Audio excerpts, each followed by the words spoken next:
Hello everyone, my name is Songyan Liu, and today I will present my M3 practice hackathon project on predictive medical insurance cost using machine learning. Let's dive in. So the goal was to predict medical insurance charges using 1,338 patient records with features like age, BMI, and smoking status and region. I used random forest regulator and focused heavily on feature energy. The model was evaluated using mean squared error on cargo's leadership. Feature energy was key to success. I started with 7 original features and expanded to 27 total features. These include interaction features to capture how variables combine, polynomial features for nonlinear relationship, categorical means to identify high-risk groups, and health risk scores. This transformation gave the model much richer information to learn from.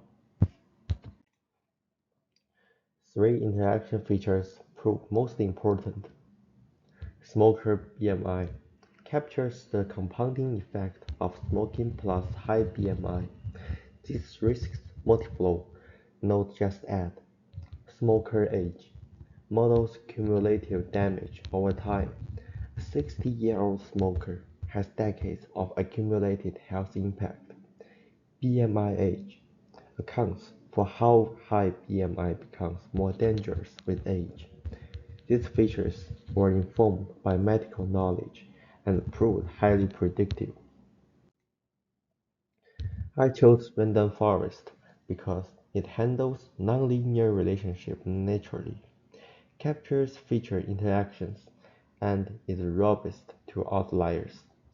For optimization, I used Grid Search CV with 5-fold cross-validation, testing different combinations of 3-count, diffs, and splitting parameters. This thematic turning significantly reduced the error compared to default settings. Final result: MSE of 18.6 million, RMSE of $4,557, and R-square of 0.85. The RMSE means predictions are off by about $4,500 on average. The R-squares of 0.85 shows the model explains 85% of variance, a strong result. Learning curves help diagnose the model fit by showing how errors change with training data size. My training RMSE was 2,896 and the validation RMSE was 4,585. 58. The gap of 1,862 indicates slight overfitting but nothing served. Importantly, the validation error decreases and the flattens as data increases. This shows good generalization, both curves and curving, suggesting the model would improve slightly with more data. Conclusion: the model shows reasonable fit without server overfitting. Feature importance levels: what drives predictions? The top 3 smoker BMI at 63%, smoker age at 20%, and the smoker at 90%. Two key insights. First, smoking-related features account for 65% of predictive power. Second, my energy interaction feature outperformed the originals.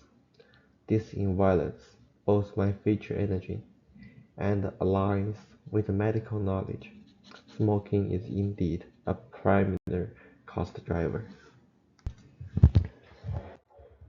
So the visual bullet point describing four-part validation strategy to ensure my model was robust and not just performing well by chance. I implemented a comprehensive validation strategy with four components. First, I used an 80/20 chain validation split to create a separate holdout set for unbiased evaluation.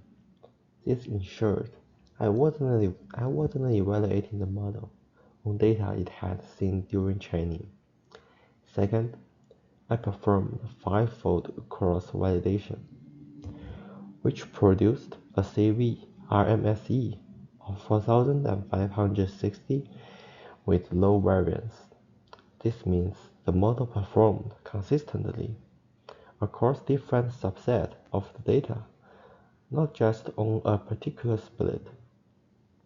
Third, I checked multiple evaluation matrices. MSE was a primary cargo matrix, but I also mentioned RMSE because it's interpretable in dollar terms and R squared to understand the variance explained.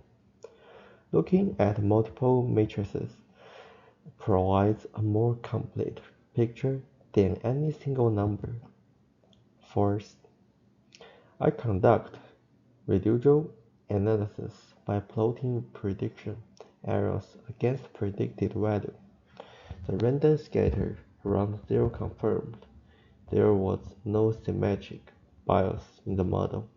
It wasn't consistently over or under predicting for certain ranges of medical costs. Together, this validation approach gave me confidence that the model would generalize well to the rest test. So, let me conclude the key takeaways from the project. First and foremost, feature engine is crucial. The transformation from 7 original features to 27 energy features was the single most impactful step in improving model performance. This project reinforced that in machine learning, how you represent the data is often more important than which algorithm you choose. Second, interaction features proved most predictive. Specifically, smoker BMI and smoker age captured relationship that the original features alone couldn't express. This demonstrates the value of dominant knowledge in feature design. Third, symmetric hyperparameter turning made a measurable difference. Grid search CV with cross-validation ensured I found the optimal setting rather than relying on defaults. Fourth, learning curves confirmed good model fit. They showed the model was learning generalizable patterns without serve overfitting, exactly what we want to see. And finally, this was strong domain knowledge validation. The model independently identified smoking as the primary cost driver, which aligns perfectly with medical literature. When data-driven insight match domain expertise, this is a powerful confirmation of model validity. This project was an excellent exercise in the full machine learning pipeline, from explanatory analysis through feature engine, model selection, hyperparameter tuning, and rigorous validation.